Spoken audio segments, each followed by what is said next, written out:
भाई शूद्र है, शूद्र लिखा है, ढोर गंवार शूद्र पशु नारी, तो इस बात को समझो भी तो।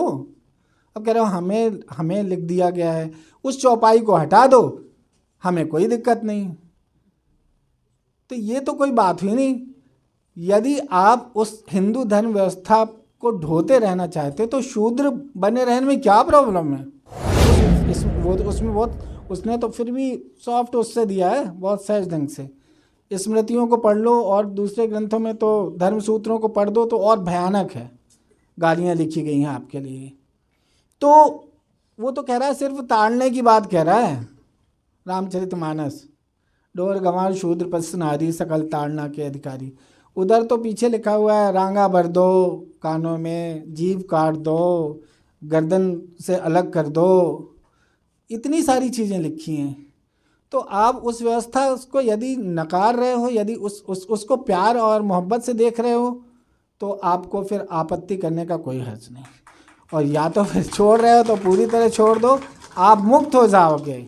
रविदास जी पर आते हैं तो बहुत सारी बातें झूठी कही गई हैं जिसकी का कोई सिर पैर नहीं है। जैसे हम लोग देखें, यदि उनकी पंक्तियों को देखें, उनके पदों को देखें, तो एक है, एक बहुत अच्छी बात कही गई है। आप ज़्यादातर देखते होंगे कि गुरु रैदास जी की जितनी भी तस्वीरें, उसमें उनको वो चमड़े के औजार लिए हुए दिखाया गया है, जूता गांठते हुए दिखाया गया है। हमारे मुख्य अतिथि जी हमें याद दिला रहे थे कि गुरुमुखी का आविष्कार किया। और आपको याद होगा कि जो गुरु ग्रंथ साहब हैं, गुरु ग्रंथ साहब में गुरु रैदास जी ऐसे संत हैं जिनके सबसे ज़्यादा दोहे सम्मिलित किए गए हैं। सभागार में उपस्थित पूज्य भंते जी, मंच पर आसीन परम आदरणीय माननीय मुख्य अतिथि सोबरन सिंह साहब, आज के विशिष्ट अतिथि माननीय रमाशंकर भास्कर जी, मुख्य वक्ता के रूप में हमारे बीच माननीय अरविंद कुमार दोहरे साहब, हमारे इस स्टूडेंट्स ऑर्गेनाइजिंग कमेटी के अध्यक्ष भाई डॉक्टर रविंद्र गौतम जी, यहाँ पर सभागार में उपस्थित माननीय चौधरी साहब, माननीय शोभा जी, डॉक्टर रश्मिका शिवांक जी, डॉक्टर स्वर्ण सुमन जी, DLW के हमारे बहुत पुराने साथी भाई कृष्णायन जी, यहाँ पर उपस्थित सभी अतिथिगण, प्रिय विद्यार्थियों,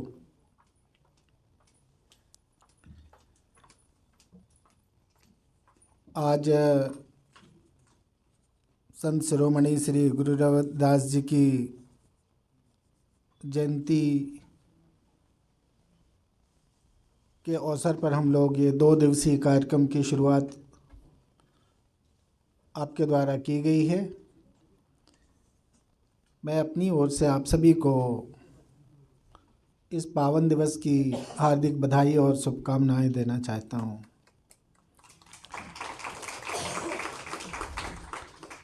मैं आगे अपनी बात शुरू करूं उसके पहले बहुजन समाज में जन्मे सभी संतों गुरुओं को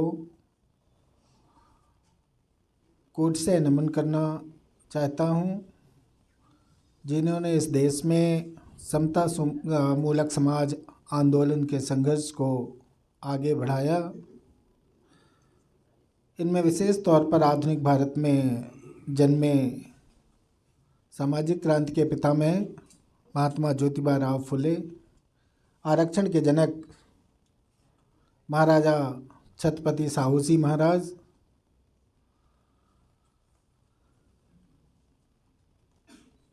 और ऐसे तमाम महापुरुषों के आंदोलन को आगे बढ़ाने वाले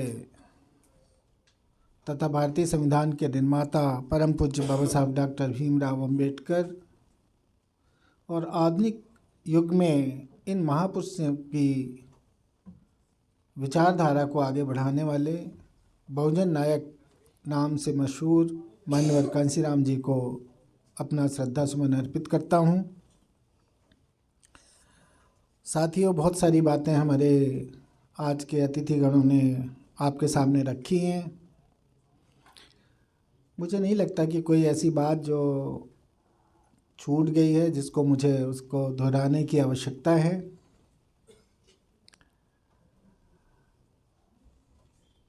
पूरे ऐतिहासिक आंदोलन को हम लोग यदि देखें तो जैसा हमारे सभी साथियों ने इस बात की ओर संकेत किया है कि इस देश में समता मूलक समाज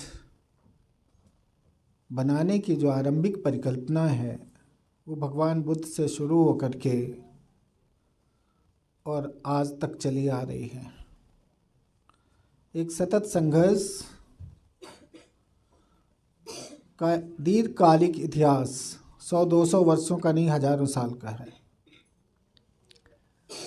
और उसकी कड़ियाँ आपने देखा कि किस तरह से भगवान बुद्ध के समय से लेकर के गुरु रविदास, रविदासिया और बनारस, सबके केंद्र में वाराणसी है।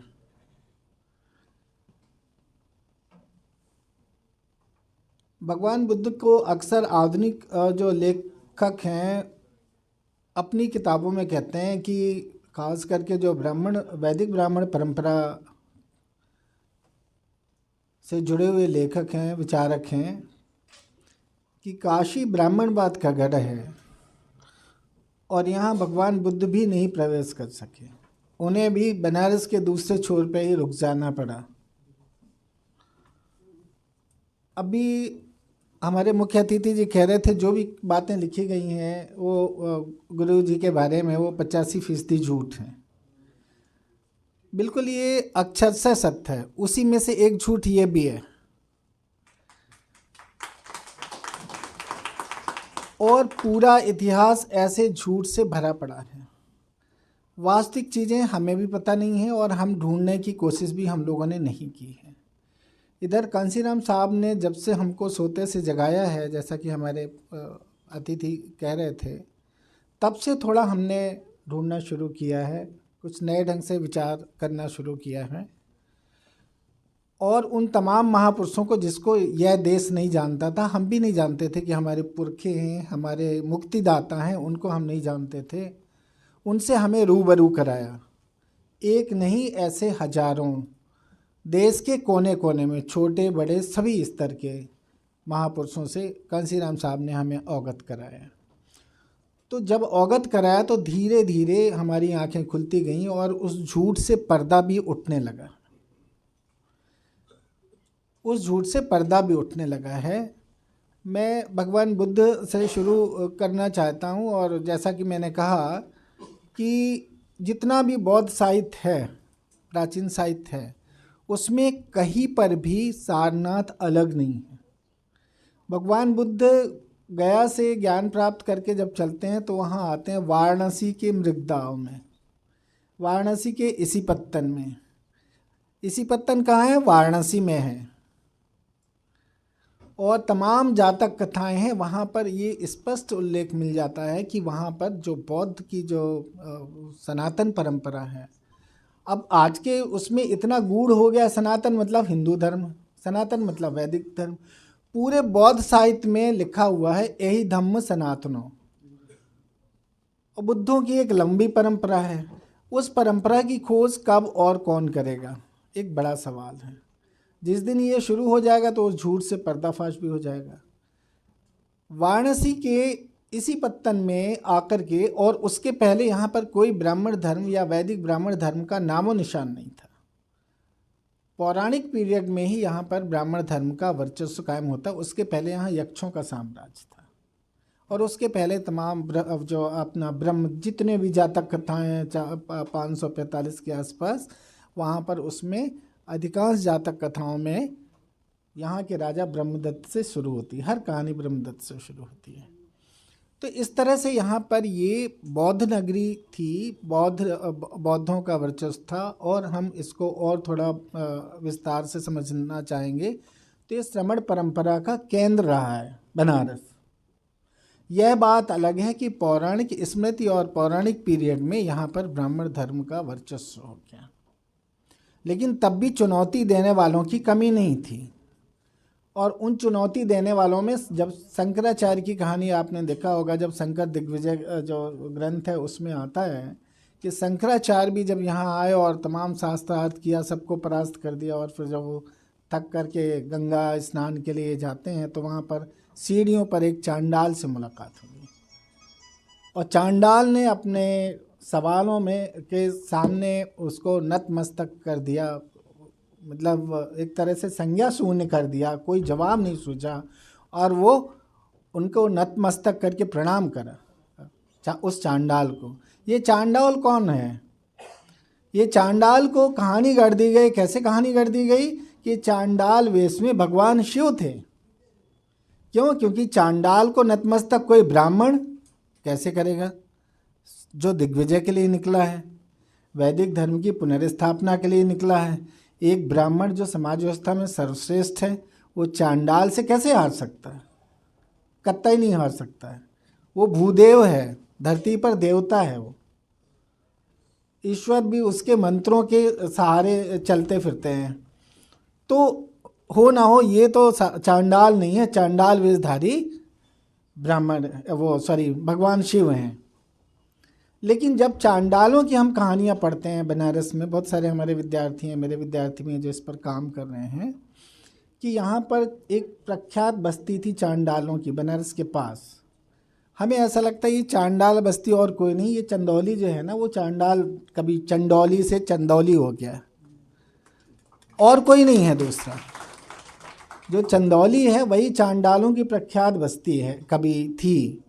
और यहाँ तर्कणा शक्ति या विवेक बुद्धि के मामले में ऐसे बड़े बड़े महारथी थे जो जिनके सामने ब्राह्मण नतमस्तक होते थे। जितना ठगी और इसका व्यवसाय था उसको नेस्तनाबूद कर देने वाले लोग थे यहाँ पर।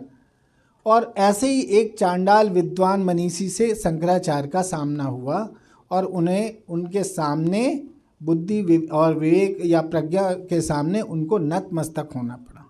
और जिसको उन्होंने कहा कि नहीं, ये चांडाल नहीं हो सकता, ये तो शिव, साक्षात शिव हैं जो चांडाल वेश में आए हुए हैं। अब ये जो हम कह रहे हैं, इसका आप अंदाज़ा लगा सकते हैं रविदास से, इस बात में कितना दम हो सकता है। या वो चांडाल को जो शिव का रूप कह रहे हैं, वो कितना मतलब आधारहीन है, इसका अंदाज़ा इससे लगा सकते हैं। जब रविदास जी को भी यहाँ के ब्राह्मण परास्त ना कर सके और बल्कि उनके सामने पराजित हुए, तो क्या क्या उन्होंने भरे राज दरबार में जो शर्त थी कि जो पक्ष हारेगा वो दूसरे पक्ष को कंधे पे लेकर के घुमाएगा। तो गुरु रविदास जी जब के सामने टिक ना सके तो गुरु रविदास जी को उन्होंने फिर पराजय स्वीकार की और उनको पालकी में लेकर के पूरे नगर का भ्रमण करवाया, जुलूस निकाला अपने कंधे पर लेकर गुरु रविदास जी को। अब रविदास तो ठहरे चमार, चीख चीख करके बोलते हैं, क्या रविदास खलास चमारा। अब चमार को भी ब्राह्मण कैसे स्वीकार कर सकता है? चमार इतना प्रज्ञावान कैसे हो सकता है? चमार इतना बुद्धिवान कैसे हो सकता है? हो ना हो, ये भी ब्राह्मण ही कुल में पैदा हुआ है। और इस जन्म में तो चीख चीख के बोले हैं चमार हैं, तो इस जन्म में तो उसको घोषित कर नहीं सकते हैं ब्राह्मण। तो उन्होंने कहा रविदास पूर्व जन्म के ब्राह्मण थे। समझ रहे हैं? तो रविदास जो है वो पूर्व जन्म के ब्राह्मण थे और वो एक श्राप मिल गया था, पैदा हुए तो ब्राह्मण थे तो माता का दूध नहीं पी रहे थे। उस अबोध बालक को भी एहसास था कि वो ब्राह्मण है, वो उसको चमारिन का दूध कैसे पिएगा। उसके कोख से पैदा हुआ बच्चे को भी इस बात का एहसास है, ब्राह्मणत्व उसके अंदर जाग गया गर्भ से बाहर आते ही, और वो दूध पीने से मना कर रहा है माँ का। तो कितना कपोल कल्पित बातें इस तरह की कही गई हैं। और इस तरह से तो स्वाभाविक तौर पर जहाँ पर भी जिसको सामाजिक व्यवस्था में वैदिक ब्राह्मणों की सामाजिक व्यवस्था में सबसे नीचे समझा गया, तो ये मान लिया गया कि वो बुद्धिहीन होगा, अविवेकी होगा और इस कोटि का होगा और ब्राह्मण सर्वश्रेष्ठ है। तो इस तरह की चीज़ें हमें लगता है कि पूरे ऐतिहासिक उस पर जो संदर्भ हैं उनमें अधिकांश बातें झूठी कही गई हैं। रविदास जी पर आते हैं तो बहुत सारी बातें झूठी कही गई हैं जिसकी का कोई सिर पैर नहीं है। जैसे हम लोग देखें, यदि उनकी पंक्तियों को देखें, उनके पदों को देखें, तो एक बहुत अच्छी बात कही गई है। आप ज़्यादातर देखते होंगे कि गुरु रविदास जी की जितनी भी तस्वीरें उसमें उनको वो चमड़े के औजार लिए हुए दिखाया गया है, जूता गांठते हुए दिखाया गया है। ये कहाँ से गढ़ लिया जूता गांठने वाला? गुरु रविदास जी कहते हैं वो रविदास कुल में पैदा हुए हैं, उनके जितने भी सराउंडिंग्स हैं, रिश्ते नातेदार हैं, परिवार के लोग हैं, है ना, वो ढोर ढोते हैं, बनारस के आसपास रहते हैं और मरे हुए जानवर को उठा करके ले जाते हैं। लेकिन क्या सचमुच रविदास जो इतना प्रज्ञावान है, पुरुष है, जिसमें राजा से लेकर के रंग तक सारे लोग उनके यहाँ आ रहे हैं, उनके शरणागत हैं, देश का कोई कोना नहीं बचा होगा जहाँ पर उनके उनके प्रतीक चिन्ह ना स्थापित हो। मतलब देश दुनिया में भी भ्रमण कर रहे थे, तो क्या उनको जूता गांठने की भी फुर्सत रही होगी? एक साधारण सा प्रोफेसर या मास्टर बनने के बाद भी उसको शायद जूता गांठने की फुर्सत नहीं रहती, और इतना बड़ा विशाल व्यक्तित्व का धनी पुरुष उसको कहाँ रहता? तो जैसा कि अभी 40-41 दोहे उनमें हैं, उनमें से एक दोहा है चमैठा गांठ न जाने वो। ये एकदम क्लियर कट कहता है कि वो चमैठा गांठ भी नहीं जानते।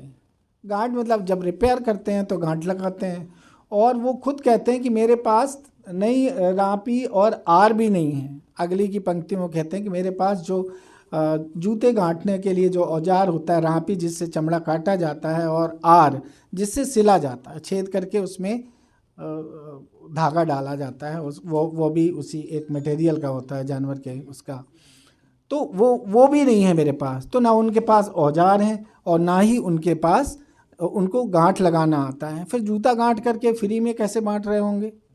तो ये भी जो बाद के जो ग्रंथ हैं, भक्तमाल और बाकी जगह पर, उसमें बहुत सारी चीज़ें झूठी कह गई हैं। निश्चित तौर पर वो चमार कुल में पैदा हुए, जिसको डंके की चोट पर कह रहे हैं, उनका कुल भी है, और बहुत से उनके कुल के लोग मरे हुए जानवरों का वो उठाते भी हैं। तो इस तरह का है। फिर उनके संदर्भ में और है कि ज़्यादातर आप देखेंगे कि किताबों से लेकर के जन सामान्य में भी है कि वो ईश्वर की आराधना करते थे, और राम को या निर्गुण संत थे, और ईश्वरवादी थे, आत्मावादी थे, वैदिक ब्राह्मण परंपरा के पोषक थे। यदि हम उनके दोहों या पदों पर यदि नज़र डालें तो कई बातें स्पष्ट हो जाती हैं। एक दोहा है, वेद पुराण तजो मन, जो चाहत सुख चैन। कितना क्लियर है? इसको भी कोई भावार्थ बताने की ज़रूरत है? यदि आप अमन चैन चाहते हो तो वेद पुराण को तज दो, यदि सुख चैन चाहते हो जीवन में तो वेद पुराण को तज दो। वेद पुराण तजो मन, जो चाहत सुख चैन। और भी दूसरा कोई एक ही हो तो कह सकते हैं कि हो सकता है किसी ने बना दिया हो, और भी है। बनाया कौन होगा? क्योंकि लिखने वाले तो आप ही लोग थे, है ना। आप ही की किताबों में लिखी हुई चीज़ें, बहुत सारी चीज़ें हैं, आपने घालमेल कर दिया, सो बात अलग है। एक और कहते हैं, चारि वेद किया खंडौती, जन रैदास करे दंडौती। चारों वेदों का खंडन किया, और खुद जन रैदास खुद को कहते हैं, और इस जन रैदास को जो ब्राह्मण लोग हैं वो दंडवत करते हैं। दंडवत साधारण नहीं, प्रणाम कर लिया, साष्टांग दंडवत पूरा लेट करके करते हैं। कैसा व्यक्तित्व रहा होगा 600 साल पहले, अंदाज़ा लगाना भी कितना मुश्किल है। तो आज तो हम लोग चलते फिरते भी जय भीम, नमो बुद्धाय, या सामान्य तौर पर एक और भी अभी राम की बात बहुत हो रही है आजकल, तो पूरे देश में चर्चा है, जगह जगह राम भरा पड़ा है उनके पदों में। ये कहाँ से आ गया? आ गया तो सही है कि या झूठ है? आदरणीय सोबरन साहब ने बता ही दिया 85% झूठ है। तो क्या हम ये अपना विवेक नहीं लगा सकते कि सचमुच झूठ है? और उसका कोई झूठ मान कहने से नहीं है, गुरुजी खुद कहते हैं वही आधार है कि बाकी चीज़ें झूठ हैं। यदि वो कह रहे हैं हम चारों वेदों का खंडन करते हैं तो बाकी चीज़ें झूठ हैं। ऐसे ही एक है, वो कह रहे हैं राम जनऊ न भगत कहाऊँ। मैं राम को नहीं जानता हूँ और ना मुझे उनका भक्त कहलाता हूँ। और भी है, क्या क्या है, बहुत सारे हैं। भाई रे राम कहाँ है वो ही बताओ, है ना। पूछ भी रहे हैं कहाँ है राम, मुझे बताओ। और वो और भी कह रहे हैं कि भाई राम कहत सब जगत भुलाना, राम राम कहते हो पूरा जगत भूला हुआ है। कहाँ है राम, हमें कोई बताएगा? तो ऐसा बहुत। फिर क्या है, एक और भी है, तो जहाँ कहीं है, यदि कहीं कुछ है तो उसको आगे की पंक्ति में एक आता है, भाई रे राम कहाँ है मोई बताओ, सतराम ताके निकट ना आए। सतराम बार बार आए, ये सतराम को हमें ढूंढना है। सतराम क्या है? सत का तात्पर्य है जागरूक, चेतनशील। और राम व्यक्ति का प्रतीक है, ईश्वर का नहीं है। राम व्यक्ति का प्रतीक है, ईश्वर का नहीं। सतराम ऐसा व्यक्ति जो चेतनशील है, जागरूक है। अब चेतनशील और जागरूक कौन व्यक्ति है? ये राम तो नहीं है, क्योंकि वो क्लियर भी कर देते हैं राम का है वही बताओ। और एक और कहते हैं कि क्या है, रविदास हमारो राम जी दशरथ को सुतनाए, है ना, उन्हीं के दोहे में है।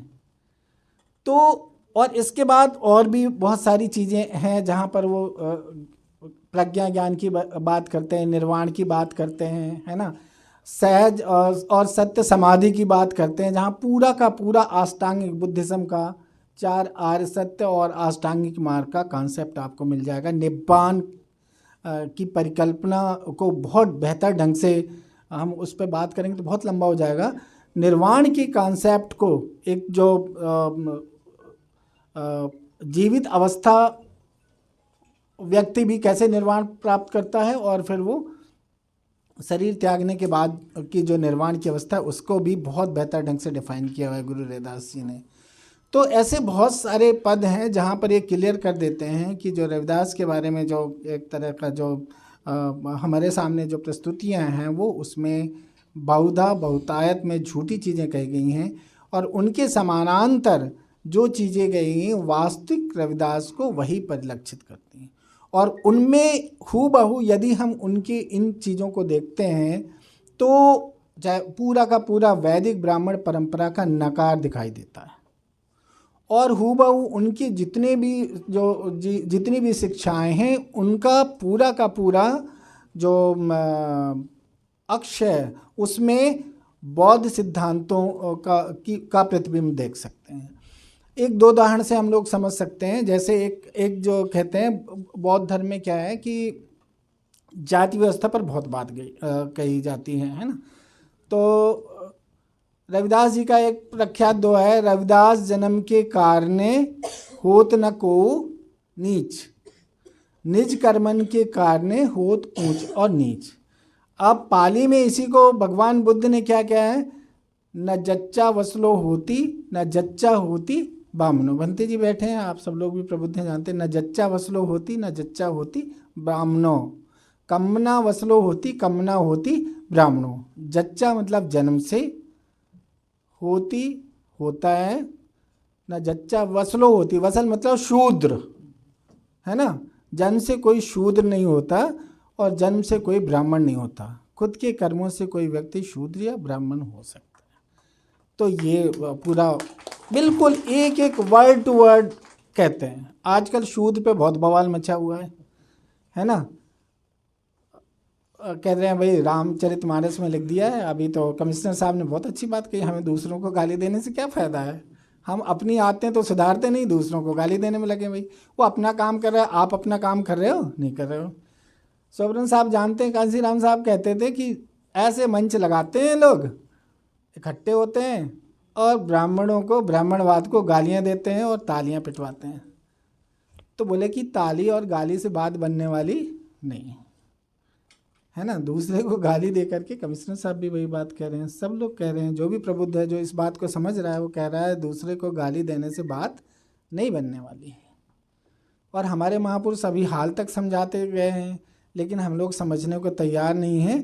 भाई शूद्र है, शूद्र लिखा है, ढोर गंवार शूद्र पशु नारी, तो इस बात को समझो भी तो। अब कह रहे हो हमें लिख दिया गया है, उस चौपाई को हटा दो, हमें कोई दिक्कत नहीं। तो ये तो कोई बात हुई नहीं।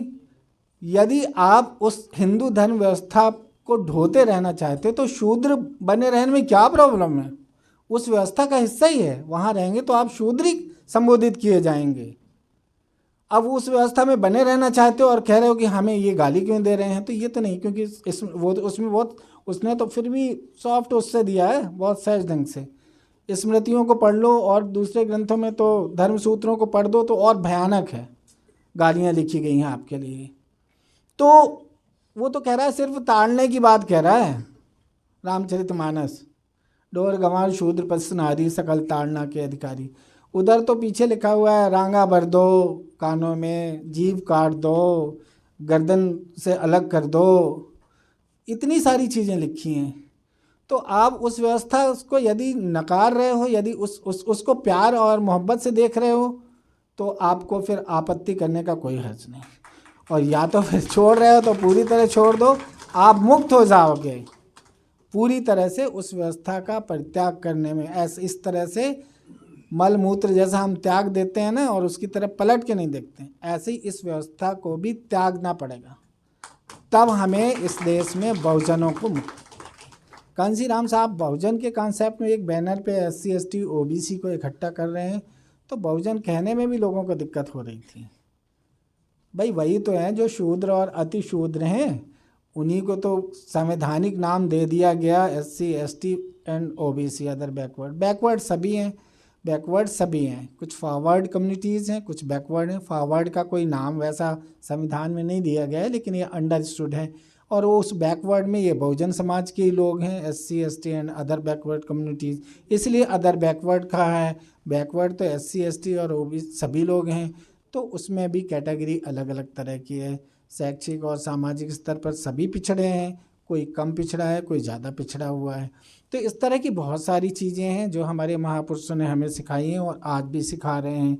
कुल मिलाकर के हम सीख लेना नहीं चाहते हैं, और इसलिए हमें कोई सुधार भी नहीं हो रहा है, चाहे हमारे महापुरुषों ने अपना जीवन त्याग क्यों नहीं कर दिया।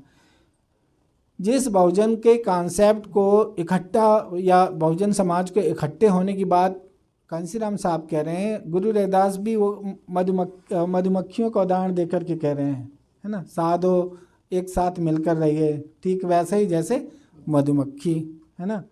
इसी तरह से तो पराधीनता पाप है, जान ले उरे मीत, कितनी खूबसूरत बात कह दी है। अविद्या अहित कीन, ज्योतिबा फुले भी वही कह रहे हैं। कौन सा ऐसा काल होगा जहाँ पर हमारे महापुरुषों ने हमें हमारी आँख खोलने के लिए कोई सीख ना दी हो, लेकिन हमें कि मानने से बास नहीं आते। और क्योंकि कहीं ना कहीं ऐसा भी लगता है कि सदियों से ये जो आदत पड़ी हुई है हमें किसी के का पिछलग्गू बनने की, किसी के कदमों को चूमने की जो आदत बनी है, शायद उसको अभी बदलने में काफ़ी टाइम लगेगा। अभी थोड़ी सी चेतना आई है, साहब ने बहुत सारी चीज़ें अभी हम लोगों के सामने रखी थी। मैं तो समझ रहा हूँ कि जैसे आप कह रहे थे, एक उदाहरण देखा, मैं अभी बैठ के सोच रहा था जब आपने कहा कि कांसीराम साहब ने जो घोषणा के लिए जो डेट रखी 14 अप्रैल पार्टी बनाने को, बिजली काट दी गई, है ना। आपको भी ऐसी सामना करना पड़ा होगा आप यहाँ पर आयोजन में। मुझे लगा कि शायद कांसीराम साहब नहीं होते तो हमें यहाँ खड़े होने को भी मुश्किल था। कांसीराम साहब ने जो चेतना विकसित की इस पूरे देश में, उसकी वजह से यहाँ पर हम लोग बहुत सुकून से कोई कार्यक्रम कर पा रहे हैं, या देश में यदि कहीं कुछ इस तरह का आयोजन हो पा रहा है तो वो जो उस आंदोलन की देन है, जिस आंदोलन को कांसीराम साहब ने आगे बढ़ाया। वरना बहुत खड़ा होना मुश्किल था इस देश में, अपनी बात कहना मुश्किल था। भले हमारे पास संविधान था, सब चीज़ें थी, हमारे सारे अधिकार थे, हमारे फेवर में हजारों कानून बनाए गए हैं, लेकिन यदि कांसीराम साहब ने इस तरह से जागृति पैदा नहीं की होती तो शायद हम ऐसा सीना तान के खड़ा होने की स्थिति में नहीं होते। तो हम तो उनके प्रति बहुत शुक्रगुजार हैं। बहुत सारी चीज़ें हैं गुरु रैदास जी के बारे में जिनमें मुझे लग रहा है कि जो आँख खोलने वाली हैं। यदि हम उनका एक एक बिंदु का इस तरह जैसा हम लोगों के साथियों ने जो आज विषय दिया पुनर्पाठ करें, तो उसमें हर कोई ऐसा पद या दोहा है जो बताता है कि वो कितने प्रोग्रेसिव हैं, समतामूलक समाज के कितने पक्षधर हैं, कितने क्रांतिकारी हैं, और उनका जो बुद्ध से चली आ रही इस देश की समतामूलक समाज स्थापित करने की जो परंपरा है उससे कितना जुड़े हुए हैं। तो मुझे लग रहा है कि आज के इस अवसर पर हमें इस बात का भी ध्यान रखना चाहिए कि जैसा कि हमारे अभी प्रोफेसर खरवार साहब शायद कह रहे थे कि भाई ये आयोजन हम लोग हर साल करते हैं, नो डाउट करते हैं, हमें पिछले एक साल की उपलब्धियों पर भी, उपलब्धियां और जो नाकामियां हैं या कमियां और खूबियां दोनों पर चर्चा करनी चाहिए कि हम ये जो आंदोलन चला रहे हैं उसमें हम कितना आगे बढ़े हैं, अभी कितना और करने की ज़रूरत है। कुछ विषय भी सुझाए हैं कमिश्नर साहब ने, आर्थिक विषयों पर हमें अपना एक सेमिनार संगोष्ठी करने का हम उम्मीद करते हैं कि आने वाले समय में भी हम लोग करेंगे। दोनों हमारे जो वक्ता हैं उन्होंने बहुत खूबसूरत बात कही है। बहुजन जो सहकारिता का जो कॉन्सेप्ट है, जिस पे banking system Lord Buddha bank non financial जो कंपनी इस्टेब्लिश कर रहे हैं, ये अपने आप में बहुत, क्योंकि आज हमारे पास कोई विकल्प नहीं है। एक समय हम भूख मतलब खाने के लाले पड़े हुए थे हमारे समाज को, लेकिन आज कम से कम है कि हम लाख लाख इकट्ठा करें और ऐसे 1,000 लोग हो जाएं तो कितने हो जाएंगे, है ना, हजारों करोड़ रुपए एक पल में। कांसीराम साहब भी यही कहते थे कि भाई, कांसीराम साहब के बारे में तो बहुत मज़ेदार बात है। वो कहते हैं कि भाई पत्रकार पूछते थे, वो कहते थे कि मैं चाहता हूँ कि इस देश में साल में 2 बार चुनाव हो। बोलते थे भाई क्यों, आप क्यों चाहते हैं और कैसे चुनाव लड़ेंगे, उसमें चुनाव में तो बहुत खर्चा होता है। तो वो कहते हैं कि भाई मेरा समाज इतना बड़ा है, विशाल है, देश की आबादी का 85% है, एक टाइम वैसे ही भूखे रहता है, एक टाइम चूल्हा जलता है। मैं एक दिन उनको कह दूंगा भाई दोनों टाइम चूल्हा मत जलाओ, एक टाइम उपवास कर लो, है ना। तो एक टाइम का जो राशन बचेगा, उस राशन के पैसे से हम करोड़ों रुपए इकट्ठे कर लेंगे, है ना। अब पढ़े लिखे ऐसे लाखों करोड़ों लोग हो गए हैं, तो एक क्या ऐसे 100 बैंक स्थापित कर लें तो कोई आश्चर्य नहीं है ना। तो बशर्ते है कि कमियां हमारे अंदर बहुत हैं, उन कमियों को दूर करके ही ये बात बन सकती है। तो दूसरे पर नज़र डालें, दूसरा क्या उछल कूद कर रहा है, अच्छा है कि हम क्या कर रहे हैं, हम अपनी कमियों को देखें पहले। बहुजन समाज सचमुच बहुत बड़ा है, देश की आबादी का 85% है। बहुजन समाज को जोड़ने की ज़रूरत है, उसको उसकी ताकत का एहसास कराने की ज़रूरत है। जिस दिन इस एहसास को हम करवा सके उस दिन हम उठ खड़े होंगे, हमें किसी दूसरे का मोहताज बिल्कुल भी नहीं होना पड़ेगा। अब कुछ बातें मैं जैसे यहाँ की करूँ कि जो जो ताकत आती है वो कहाँ से आती है। अभी हॉस्टल में मारपीट कर दिया, ऐसे 2-3 घटनाएं हो गई, तो मैंने विद्यार्थियों से कहा कि भाई एक्टिविटीज़ बढ़ा दो, उत्पीड़न कम हो जाएगा। मैं उस पर नहीं कह रहा हूँ कि जाके FIR करवाओ, ये करो वो करो, उसको पनिश करवाओ, उसको मिल के मार दो। आप अपनी सक्रियता बढ़ा दो, दमन करता अपने आप भयभीत होगा, है ना। हम सक्रिय नहीं हैं, सुस्त पड़े हुए हैं, तो क्या होगा, है ना। यहाँ जो ताकत आई है वो इसी सक्रियता की वजह से आई है। जब हम लोग खरवार साहब चले गए, 96 में हमने ज्वाइन किया, खरवार साहब 97 में 6 महीने बाद आए, हम नवंबर में आए, वो मार्च में आए। ऐसे मैंने ज्वाइन किया तो 6-7 लोग थे, खरवार साहब आए तो हम लोग 11 हो गए, 3-4 और आ गए।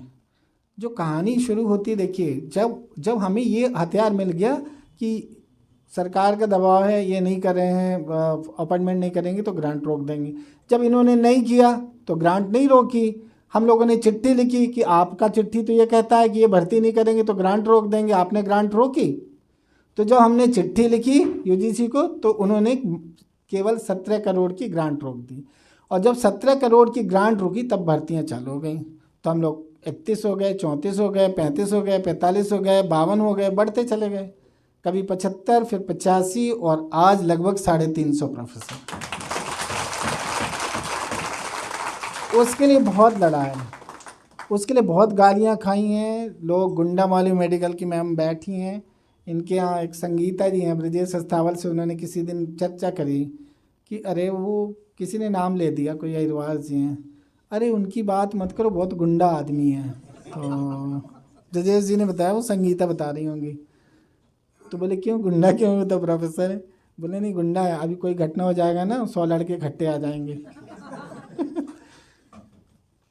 छवि ऐसी, हम अपने अधिकारों के लिए संघर्ष करते हैं, हम अपनी बात करते हैं, तो स्वाभाविक है उस तरह का रिएक्शन उनका होगा। क्यों होता है रिएक्शन? अभी मैडम बैठी हैं, इनके यहाँ जो चीफ ऑफिसर हैं मेडिकल में, जो नॉन टीचिंग को देखती हैं, नॉन टीचिंग क्या, पूरा मेडिकल का स्टाफ जो है, प्रोफेसर्स को छोड़ के, डॉक्टर्स को छोड़ करके, नर्सिंग सुप्रिंटेंडेंट, वहाँ शेड्यूल कास्ट की एक हमारी मैडम बैठी हुई हैं, वो किसी को डाइजेस्ट नहीं हो रहा है। कल्पना कर सकते हैं, वो सुपर बॉस है सबकी, उनको भी मेमो देने से नहीं रोकते, समझ रहे हैं, क्योंकि जिस कुर्सी में आप बैठे हुए हैं उनको लगता है ये उनकी कुर्सी है, ये हमारा अधिकार है जो हज़ारों साल से हमें नहीं मिला, हमें मिलना चाहिए, हम उसकी लड़ाई लड़ रहे हैं। उसको लगता है कि हम उसके अधिकारों का अतिक्रमण कर रहे हैं, उसकी कुर्सी में बैठ रहे हैं। क्यों? क्योंकि वर्ण और जाति व्यवस्था में वो सर्वोपरि है, वहाँ बैठने का अधिकारी वही है, ये उसके दिमाग में घुसा हुआ। तो धीरे धीरे कांसीराम साहब कहते हैं कि भाई कुर्सी भी हथियानी, तो धीरे धीरे जल्दबाजी करोगे पलट दिए जाओगे, स्लोली चलो, हजारों साल की बिगड़ी, थोड़ा टाइम लगेगा, थोड़ा पेशेंस भी रखो, है ना। उसको कुर्सी से बाहर करने में थोड़ा वक्त लगेगा, लेकिन आपको पेशेंस के साथ आगे बढ़ते रहना। थोड़े से आपको जगह मिली, आपने उसको नशे की तरह ले लिया, मधोसी में चले गए, तो आप फिर रसातल में चले जाएंगे। आज यही हो रहा है। जागरूकता जितनी है उतना हम पीछे भी जा रहे हैं। आज के और 25 साल पहले में या 60 साल पहले में कितना अंतर है। सोबरन साहब कह रहे थे कांसीराम साहब के समय, लोग जय भीम या बहुजन शब्द का उच्चारण करने में भी भय खाते थे। आज नहीं है वैसा। फेसबुक, सोशल मीडिया, अखबार, सारा जो लोग नाम नहीं लेना चाहते थे वो भी ले रहे हैं। जो ज्योतिबा फुले, साहू जी महाराज या सावित्रीबाई फुले नाम लेना पसंद नहीं करते थे बाबा साहब का, वो भी दिखावे के लिए सही पूजा करने बैठे हुए हैं, है ना। और हमारे अपने बहुजन समाज में भी बहुत जागरूकता है, उसका मतलब उसका कोई पैमाना भी नहीं, इतनी ज़्यादा जागरूकता आई है। लेकिन क्या है सबसे बड़ी समस्या कि वो उसमें उसके अंदर बिखराव है, इतना बुरी तरह बिखरे हुए हैं। एक यदि ये जो जागरूकता है और जोश जो दिखाई देता है वो यदि इकट्ठा हो जाए तो इस देश की तकदीर और तस्वीर दोनों बदल जाएगी। तो मुझे लग रहा है युवा काफ़ी जागरूक हैं, बीएचयू में हैं। मैं समझता हूँ कि कई लोगों ने कहा कि भाई बीएचयू में आप इस तरह का क्यों करते हैं। अब यदि हम लोग इसका मूल्यांकन करें तो कैसे पाएंगे कि हमारा आंदोलन कितना सफल है। मैं समझता हूँ यदि हम लोग इस तरह के आयोजन और अपनी एक्टिविटीज़ से यदि 10% यूथ को भी मोटिवेट कर लेते हैं और उनके अंदर लीडरशिप डेवलप कर लेते हैं तो बहुत बड़ी सफलता है, और मेरा आकलन यही है। तो इसलिए मैं खुश हूँ। बहुत आलोचनाएं, गालियाँ, सबको देखते हुए भी हम इस बात से खुश हो जाते हैं कि हम जो कर रहे हैं सही कर रहे हैं, और बहुत बड़ा नहीं तो भी जो भी कर पा रहे हैं शायद बहुत बड़ी उपलब्धि है। और आप सबको मैं इस बात का क्रेडिट देता हूँ क्योंकि हमारे प्रोफेसर साथी तो उंगलियों में गिने चुने लायक यहाँ रहते हैं, हर कार्यक्रम का ये हिस्सा है। और बाहर बोलते हैं कि वहाँ तो कोई गया नहीं, अभी बोलेंगे कोई प्रोफेसर तो दिख नहीं रहा, आप फोटो डाल देंगे ना, बोलेंगे कोई प्रोफेसर तो दिख नहीं रहा। तो भैया तुम आए होते तो दिखने लगते ना, तुम तो आते नहीं हो। तो जो नहीं आता है उसकी परवाह भी नहीं करनी चाहिए। बहुत सारा लोगों को कम पता है, जेएनयू वालों ने एक वीडियो फिल्म बना ली कमिश्नर साहब, किस पे, ये रोस्टर पॉइंट की बात कर रहे थे, शिव शक्ति ये डिपार्टमेंट को, उन्हें पता भी नहीं था रोस्टर क्या है और हुआ क्या है। यही अप्रैल में 17 में शुरू हुआ, वो कहानी शुरू हुई बीएचयू से ही, जब यूजीसी के एक रिजोल्यूशन को उन्होंने, हाई कोर्ट ने उसको वो कर दिया, ख़त्म कर दिया कि जो यूनिवर्सिटी एज ए यूनिट है तो reservation number of post total sanction post में होगी, ये उनका गाइडलाइन है। उसको उसका एक क्लास था कि जो पूरे यूनिवर्सिटी होगी एक यूनिट होगी माना जाएगा। कोर्ट ने कहा नहीं, डिपार्टमेंट एज ए यूनिट होगा, ये कहानी हो गई। और जैसे डिपार्टमेंट एज ए यूनिट होगा वैसे वहाँ रिजर्वेशन क्या होगा, नंबर ऑफ सीट्स 1 या 2 हो जाएंगी हर डिपार्टमेंट में, 1 2 3 के कॉन्सेप्ट में, 1 प्रोफेसर, 2 एसोसिएट और 3 असिस्टेंट। अब 1 2 3 में रिजर्वेशन लागू ही नहीं होगा, कोई भी रोस्टर लगा लो, चाहे 13 पॉइंट का लगा लो, चाहे 200 पॉइंट का लगा लो। तो उसका नतीजा हुआ कि पूरा रिजर्वेशन ख़त्म हो गया। हम लोग तुरंत सक्रिय हो गए और इन्हीं छात्रों के दम पर उस आंदोलन को खड़ा कर लिया। हम जेएनयू गए, पार्लियामेंट्री कमेटी को ले गए, सुप्रीम कोर्ट ले गए, हर जगह गए, चारों तरफ से लड़ाई लड़ी और सड़क पे भी संघर्ष कर रहे थे, उसको रोका नहीं हम लोगों ने। जब जेएनयू और डीयू के पदाधिकारी हमें पार्लियामेंट एनेक्स में मिले तो उनसे मैंने ये बात कही कि ये हो गया है, आप लोग भी तुरंत मैदान में आइए। तो वो उन लोगों ने बिल्कुल नज़रअंदाज कर दिया। और जब धड़ाधड़ वैकेंसियाँ देश भर से आने लगी और पता लगा 0 वैकेंसी 0 वैकेंसी 0 वैकेंसी, और यूजीसी ने एक सर्कुलर जारी कर दिया ऑल इंडिया को, सभी यूनिवर्सिटीज़ को, तब जा कर के नींद खुली। तब तक साल बीत गया और फिर वो लोग आंदोलन पे दिल्ली में शुरू किए और हम लोगों का आंदोलन भी रुका नहीं, और वो अमूमन प्राय हर देश के कोने कोने में फैल गया।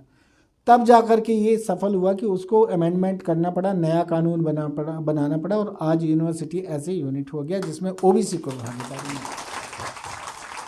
लेकिन हम लोग होशियार नहीं है, बनारस में रहते हैं, हमारे पास कोई टीवी क्या वीडियो क्लिप बनाने वाली टीम नहीं है, कुछ नहीं। उस पूरे क्लिप में उन्होंने पूरा का पूरा क्रेडिट जो है खुद को लिया है दिल्ली वालों ने, जेएनयू और डीयू का जो आंदोलन है। तो ऐसे लोग हैं, तो खैर उसका हमें क्रेडिट की बात नहीं है, लेकिन हमें इस बात का संतोष है कि शायद यदि हम लोगों ने उसको प्रयास नहीं किया होता तो शायद तस्वीर कुछ और होती। तो आज ये तो मैंने संख्या बताया, SC ST के 350, OBC के भाइयों को बाद में एंट्री मिली इस सिस्टम में, जो आज चिल्पो मचा रहे हैं। खास करके उसमें जो नेता हैं, यदि उन लोगों ने पहले शुरुआत करी होती, यूपी का ही बात करें, यदि OBC को प्रमोशन में रिजर्वेशन और दे दिया होता तो शायद वो बीजेपी सत्ता में नहीं आती। यूपी का तो छोड़िए, देश में नहीं आती। उन्होंने OBC वालों को प्रमोशन में रिजर्वेशन देने के बजाय SC ST का मिला हुआ प्रमोशन में रिजर्वेशन जो है वो ख़त्म कर दिया। तो उसका खामियाजा बहुजन समाज भुगत रहा है। तो ऐसी OBC को भी हायर एजुकेशन सिस्टम में आने में बहुत टाइम लगा। अभी ये जो 2019 है, तब वहाँ से कहानी शुरू हो रही है प्रॉपर तरीके से। नहीं तो 2007 में केवल NT लेवल पे, असिस्टेंट प्रोफेसर लेवल पे उनका रिजर्वेशन था यूनिवर्सिटी सिस्टम में। अब जो अभी नया अमेंडमेंट जो हम लोगों के संघर्ष के बाद आया है 2019 वाला, तब जाकर के उसमें असिस्टेंट से लेकर के प्रोफेसर लेवल तक ये रिजर्वेशन हो गया। उसमें ये क्रीमी लेयर का पैच फंसा रखा है, तो उस वजह से वो एसोसिएट कभी बन नहीं पाएंगे, क्योंकि उनकी सैलरी वो 8 लाख तो हो ही जाएगा जो असिस्टेंट हो जाएगा। तो एसोसिएट की ओपन की पोस्ट कभी भरी नहीं पाएगी उनकी, कहेंगे क्रीमी लेयर में कितना बेवकूफ़ बनाया लोगों को। और प्रोफेसर का स्केल तो बहुत है, प्रोफेसर के लिए एक्सपीरियंस एसोसिएट का चाहिए या 10 साल असिस्टेंट का। तो उस स्टेज में आते आते उसकी सैलरी तो 8 लाख से ज़्यादा हो जाएगी। तो OBC का भाई कभी भी एसोसिएट और प्रोफेसर ओपन कैटेगरी में एंट्री नहीं कर सकता। कितना बड़ा धोखा। तो ये धोखा ठीक वैसे ही है जैसे मंडल कमीशन को लागू करने में हुआ था। मंडल कमीशन में एजुकेशन में नहीं रिजर्वेशन दिया VP सिंह ने। सारा लोग वो VP सिंह की वो फ़ोटो लगा करके आरती उतारता है, उसके जैसा मसीहा कोई नहीं। उसने इतना फ्रॉड किया, इतना धोखा दिया OBC के लोगों को, इस बात को OBC का लोग नहीं समझ पा रहे। उसने क्या कहा, रिजर्वेशन तो हम लागू करेंगे मंडल कमीशन की, लेकिन आधी अधूरी कर दिया। आधी अधूरी में एजुकेशन में नहीं दिया, नौकरी में दे दिया। तो जब एजुकेशन में नहीं दोगे तो वो फिर वो कहाँ से आएगा भाई? पहले तो एजुकेशन में चाहिए। एजुकेशन में कब मिला? एक दूसरा मसीहा आया, अर्जुन सिंह, है ना। तो 2006 में घोषणा किया, 2005 में, क्योंकि उसको प्रधानमंत्री बनना था, हालांकि नहीं बन पाया बेचारा नरसिंह राव के सामने। तो उसने हायर एजुकेशन में लागू किया। 3 साल बाद 5 से 8 3 साल लग गए, प्रॉपर फेज वाइज हुआ ना। तो 2008 से प्रॉपर तौर पे हायर एजुकेशन में OBC वाले लोगों को रिजर्वेशन की सुविधा मिली। तो इस तरह से नौकरी में दे दिया। उसमें भी कह दिया कि हम सेंट्रल गवर्नमेंट की नौकरी में देंगे, स्टेट वाले वो अपना जाने। तो इस तरह से बहुत बहुत बड़ा धोखा हुआ बहुजन समाज के साथ, खास करके अदर बैकवर्ड कम्युनिटीज़ के साथ। और आज तो हम लोग नौकरियों की कल्पना छोड़ दें, क्योंकि आज माहौल बदल गया है, जैसा कमिश्नर साहब कह रहे थे। आज है कि हमें अपना जो है समय काल और परिस्थितियों को ध्यान में रखते हुए, क्योंकि हमारी सरकारें बन नहीं पा रही हैं और जिनकी सरकार है वो हमें देना नहीं चाहते नौकरियां, इसलिए उन्होंने सब प्राइवेट सेक्टर में दे दिया। और प्राइवेट सेक्टर में ये रिजर्वेशन नहीं है, तो आपको वहाँ चपरासी की नौकरी भी नहीं मिलने वाली जो 10-12 हज़ार की मिलती है। BHO में 500,000 से 500 हज़ार वैकेंसी भर ली जाती हैं, वो सब के सब बिना रिजर्वेशन के भरी जाती हैं, भले वो कॉन्ट्रेक्चुअल हैं या आउटसोर्सिंग से, वहाँ पर कोई गुंजाइश आपको जाने की नहीं है। तो रास्ते बदलने होंगे, समय के हालात को समझते हुए हमें अपना माइंडसेट भी बदलना पड़ेगा। और इस तरह से कुछ ऐसे कोऑपरेटिव सिस्टम में ही, बैंकिंग का हो या बिजनेस का हो या इस तरह का आपका रिटेल शॉप्स हो या कोई भी किसी भी तरह का, इनमें कूदना पड़ेगा। और पूरे मतलब जज्बे के साथ आप छोटा से शुरुआत करके भी आप बड़ा अपना बिजनेस शुरू कर सकते हो, क्योंकि उपभोक्ता भी हम हैं, है ना। तो हमें अपना निर्माता और क्या बोलते हैं आपका वाणिज्य की भाषा में, है ना, वो भी बनना पड़ेगा। आपको प्रोडक्शन भी करना पड़ेगा, सप्लाई सिस्टम को भी ठीक करना पड़ेगा, और आपका उपभोक्ता तो है ही हमारा आदमी। बहुत सारी चीज़ें हो सकती हैं गुरुजी के बहाने। हम लोगों ने बहुत सारी बातें की, कल भी करेंगे। एक और अच्छा है BHO कैंपस के लिए कि इस बार जब हमारे विद्यार्थी पिछला आयोजन हुआ था वहाँ पर मालवीय मूल्य अनुशीलन केंद्र में, तो हाल मिल गया था इस बार वहाँ एक थोड़ा हमारे प्रोग्रेसिव साथी उसके कोऑर्डिनेटर हो गए हैं, तो इस बार हॉल के लिए रिक्वेस्ट किया तो उन्होंने कहा नहीं हम हॉल नहीं देंगे, हम भी मनाएंगे, है ना रविदास जयंती। तो एक अच्छी खबर है कि ऑफिशियली जो है एक सेंटर गुरु जी की जयंती मना रहा है, उसका सेमिनार आज और कल भी है ना। तो हमें स्वागत है, हमें तो कहीं भी बैठ लेंगे, हमें हम लोग तो घास फूस में बैठने वाले लोग हैं। ये आलीशान जो हाल है सीनेट हाल, बच्चों से मैंने कहा, मुझसे कहा कि सर वो सीनेट हाल दे रहे, मैंने कहा पागल उसमें एग्जीक्यूटिव काउंसिल की मीटिंग होती है, उसी में करो, ठीक है तो ये और किसी को दिया नहीं जाता इस तरह के आयोजन को। तो अच्छा है, हम लोग कम से कम कंफर्ट फील करते हैं, ऐसी जगहों पर हम लोगों को कहाँ एंटी मिलती थी। तो गुरु जी की जयंती हम लोग ऐसे जगह पर मना रहे हैं, तो ये और हम लोगों के लिए अच्छा है, अच्छी अनुभूति है। कुछ सीखें, आगे के लिए भी कुछ प्लान करें, कुछ बेहतर भविष्य का निर्माण करें, खुद को संभालें सबसे पहले, उसके बाद समाज की चिंता करें, ये बहुत ज़रूरी है। तो पढ़ाई लिखाई की बात खरवार साहब कही गए हैं, उसका भी आपको ध्यान रखना है। मैं अपनी तरफ से और अपने सभी विद्यार्थी परिवार और प्रोफेसर्स की तरफ से, BHU परिवार की तरफ से, जो बाहर से हमारे अतिथिगण आए हैं, अपना कीमती समय दिया, हमारा मार्गदर्शन किया, हम आप सबके प्रति आभार व्यक्त करते हैं। हमारे बीच गौतम साहब अभी आए हैं, अस्थावल साहब भी आ गए हैं, ये आपका स्वागत और अभिनंदन है, बहुत बहुत शुक्रिया। जय भीम, जय भारत, जय रविदास। बहुजन विचारधारा को घर घर तक पहुंचाने के लिए हमारे YouTube चैनल को सब्सक्राइब करें, लाइक करें, कमेंट करें, शेयर करें और बेल आइकन की घंटी दबाना ना भूलें।